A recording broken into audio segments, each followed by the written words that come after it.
The town was dead silent. Not a soul in sight. Not even the wind dared to move. Sarah clutched her backpack, her breath shallow and quick. She wasn't supposed to be here.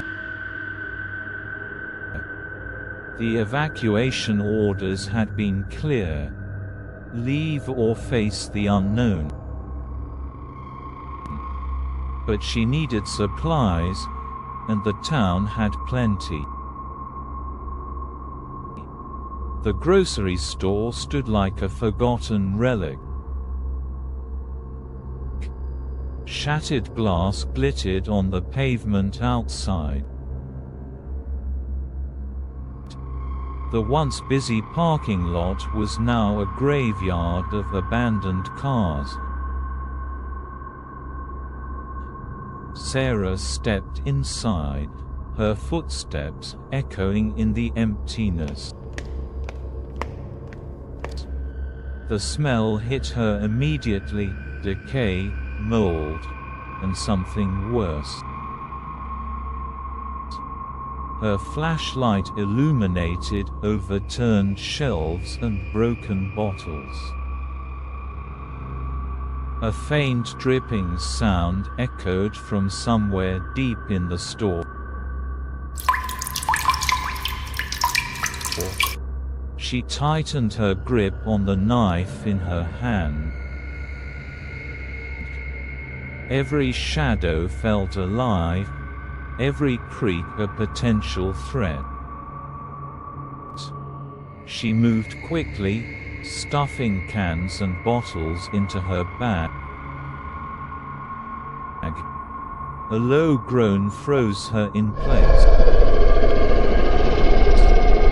Her flashlight shook as she turned toward the sound.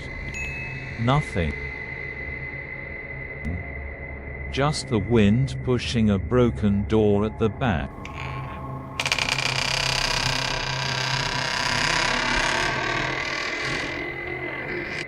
She let out a shaky breath and moved toward the exit.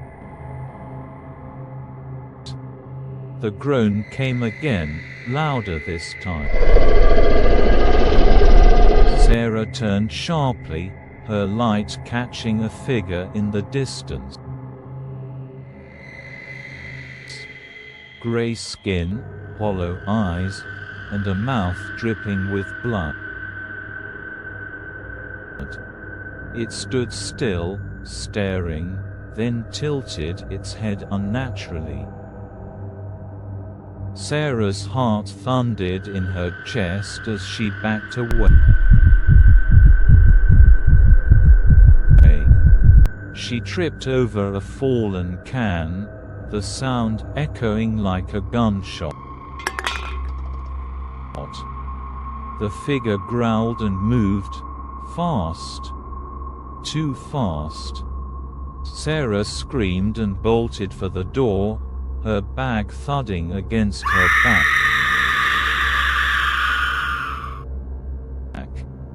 The creature was right behind her, its growls filling her ears. She reached the exit, shoving the door open with all her strength. The sunlight blinded her for a moment, but she didn't stop running. Her feet pounded against the pavement as the groans multiplied behind her.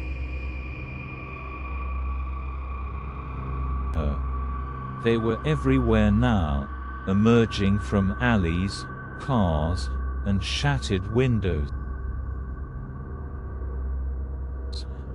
Sarah's breath burned in her lungs as she sprinted toward the forest. The trees loomed ahead, dark and unwelcoming. She didn't care. She had to get away. The first zombie lunged at her, its clawed hand grazing her arm. She swung her knife wildly, slashing across its face. It fell back with a guttural scream, but more replaced it. The forest swallowed her as she ran, the groans fading slightly. Branches scratched at her skin, roots threatened to trip her. She didn't dare look back. Suddenly, the ground beneath her gave way. She fell, tumbling into a pit lined with sharp rocks and leaves. Pain shot through her leg as she tried to stand. The groans were closer now, just above the edge of the pit. Hands reached down, clawing, grasping. Sarah screamed, her knife slipping from her hand. She fought, kicking and punching, but it wasn't enough. Cold hands gripped her, pulling her upward. She saw their faces, rotten, empty, hungry. Her screams echoed through the forest, drowned out by the growls. And then, silence.